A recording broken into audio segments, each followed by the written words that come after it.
Hi everyone, this is Advocate Twinkle Lalwani and today I'll be discussing one of the important legal topics with you all. Video start करने से पहले I have just one small question. क्या आपने या आपके किसी relative ने कभी कोई फ्लैट, कोई ऑफिस, किसी भी तरीके की प्रॉपर्टी रेंट पे ली है?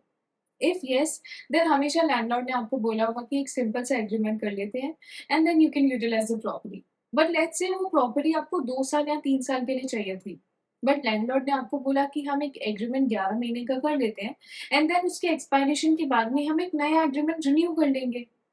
But have you ever wondered कि लैंडलॉर्ड ने आपको सिर्फ 11 महीने का एग्रीमेंट करने के लिए क्यों बोला, जबकि आपको प्रॉपर्टी तो 2 या 3 साल के लिए चाहिए थी? Let's understand in this whole video कि ये 11 महीने के एग्रीमेंट के पीछे का एक्चुअल लॉजिक क्या है, क्या राइट्स एंड रेमेडीज आपके पास में अवेलेबल है और क्या कॉन्सिक्वेंसेस हो सकते हैं इफ कोई भी डिस्प्यूट अराइज होता है आपकी टेनेंसी टेन्योर में। Let's get into it.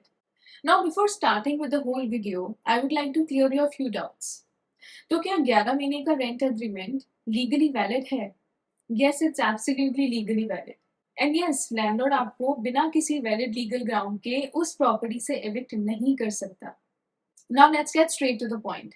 ये 11 महीने के एग्रीमेंट के पीछे का रीजन क्या है?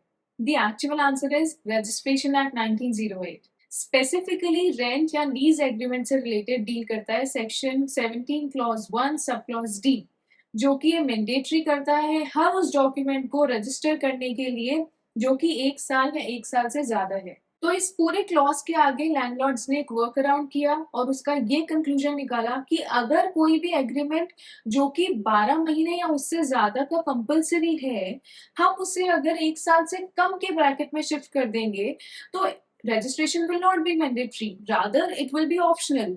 अब रजिस्ट्रेशन का मतलब क्या होता है कि सब रजिस्ट्रार के ऑफिस में जाना, डॉक्यूमेंटेशन करना, वेरिफिकेशन करना, फुल डे अपना इन्वेस्ट करना, अलोंगसाइड लॉयर्स की fees, registration fees and so. तो 11 महीने का agreement was a simple solution found out by the landlords. अब ये 11 महीने का agreement and non-registration is not a universal rule which you need to know. You need to check your state laws to check if it is mandatory or not. Now, one important thing which you need to know is stamp duty and registration both are entirely different things. Stamp duty government का वो tax है जो आप government को पे करते हो अपने डॉक्यूमेंट को लीगलाइज करने के लिए, और रजिस्ट्रेशन एक वो प्रोसेस है जब आप सब रजिस्ट्रार के ऑफिस में जाके अपने डॉक्यूमेंट को वेरीफाई करवा के अपने एग्रीमेंट के टर्म्स को पब्लिक रिकॉर्ड पे लेके आते हैं, which will never be disputable by any of the parties. So stamp duty should never be confused with registration process because both are entirely different. तो इसका कंक्लूजन ये है कि a document can be unregistered but can never be unstamped, क्योंकि stamp duty is very much important and necessary किसी भी document को legalise करने के लिए। Registration depends according to the registration act कि आपका कोई भी इंस्ट्रूमेंट, और लेट्स से प्रेजेंटली हम रेंट एग्रीमेंट की बात कर रहे हैं, तो आप किस टेन्योर में आते हैं, क्या आप रजिस्ट्रेशन की कंडीशंस को फुलफिल करते हैं या नहीं, उस पर डिपेंड करता है। So from the next time जब भी आप रजिस्ट्रेशन करवाने जाएं या स्टैम्प ड्यूटी पे करने जाएं, make sure you are clear with these terms. Now let's come to the most important part of this topic. Non registration हमेशा आपको सिर्फ अपने स्टैम्प ड्यूटी पे करने से या आपके रजिस्ट्रेशन के हैसल से नहीं बचाता, इसके साथ साथ बहुत ऐसे कॉन्सिक्वेंसेज आते हैं जो शायद आप उस मोमेंट पे रियलाइज नहीं कर सकते, लेकिन later on they give you a lot of harm. Let's discuss all of them and accordingly you can decide yourself whether you want to register your document or not. अब सबसे important thing which you need to understand, जब भी कोई document unregistered होता है वो सिर्फ एक प्राइवेट पेपर की जैसे काम करता है, सिर्फ एक प्राइवेट डॉक्यूमेंट की जैसे काम करता है बिटवीन टू पार्टीज।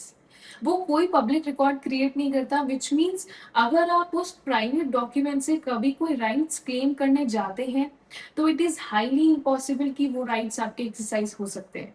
अब कुछ कॉमन प्रॉब्लम्स जो इन सिचुएशंस में अराइज होती है, जैसे कि रेंट हाइक से रिलेटेड प्रॉब्लम, क्योंकि according to Rajasthan rent control act only 5% of the rent can be increased by the landlord. Some problems are related to security deposit. Let's say आपने initial agreement sign करते time कोई security deposit आपने दिया landlord को, but at the time of withdrawal of the same landlord ने either आपको मना कर दिया या फिर उसमें से कुछ डिडक्शंस कर लिए which was unnecessary. Sometimes landlord आपके किसी टर्म्स एंड कंडीशन को भी डिनाई कर सकता है, let's say maintenance, lock in period and other important terms and conditions. अब इन सिमिलर सिचुएशंस में लैंडलॉर्ड भी बहुत सारी प्रॉब्लम्स फेस करता है। लेट्स से आपको बोनाफाइड रीजंस की वजह से प्रॉपर्टी चाहिए, लेकिन आपका टेनेंट रेडी ही नहीं है उस प्रॉपर्टी को वेकेट करने के लिए और आपके पास अनरजिस्टर्ड डॉक्यूमेंट है। लेट्स से आपका रेंट जो कि पिछले कुछ 3 से 4 महीने से अनपेड है और मे बी कुछ ऐसे टर्म्स एंड कंडीशंस जो कि टेनेंट वायलेट कर रहा है, लेकिन अब आप उनको एनफोर्स नहीं करवा सकते because you have unregistered document. और इन सब सिचुएशंस में सबसे बड़ी प्रॉब्लम होती है कि इस पूरे अनरजिस्टर्ड डॉक्यूमेंट का कोई भी एविडेंशियली वैल्यू होता ही नहीं है कोर्ट में।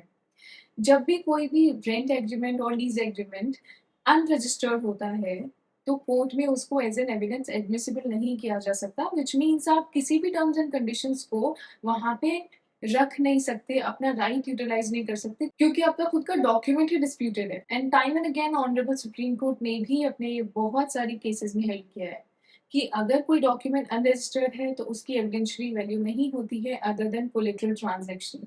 कोलेटरल ट्रांजैक्शन जैसे कि ये एस्टैब्लिश करना कि आपका लैंडलॉर्ड और टेनेंट का रिलेशनशिप है, वो टेनेंसी किस पर्पस के लिए दी गई थी और किस पर्पस के लिए आप यूटिलाइज कर रहे हैं। That's it. इससे रिलेटेड टर्म्स एंड कंडीशंस को एनफोर्स कराना is practically very difficult. So the best solution of all this problem is that the document should be registered to protect your own rights, be it the tenant side और the landlords. अब हम कुछ ऐसी common mistakes discuss करते हैं जो usually agreement sign करने के टाइम होती है and which we should usually avoid. सबसे पहला, एग्रीमेंट को बिना देखे बिना पढ़े साइन कर देना। सिक्योरिटी डिपॉजिट का कोई प्रूफ नहीं होना, पेमेंट रिसीट्स नहीं होना एंड उसके अलावा नोटराइजेशन को ही रजिस्ट्रेशन समझ लेना। Some of these mistakes might cause you a great harm to your rights. So it's better कि हमेशा एग्रीमेंट के टर्म्स एंड कंडीशंस को आप थॉरली रीड करें, उसे समझें। अगर आप उस लैंग्वेज को नहीं समझ पा रहे हैं तो it's better that you give it to someone जो आपको उस लैंग्वेज को समझा पाए and then only sign the agreements, be it the rent or lease agreement or any other document which you are legally signing. I hope you like the video, and if you want more such information or anything related to the legal knowledge, you can comment the same below. Thank you.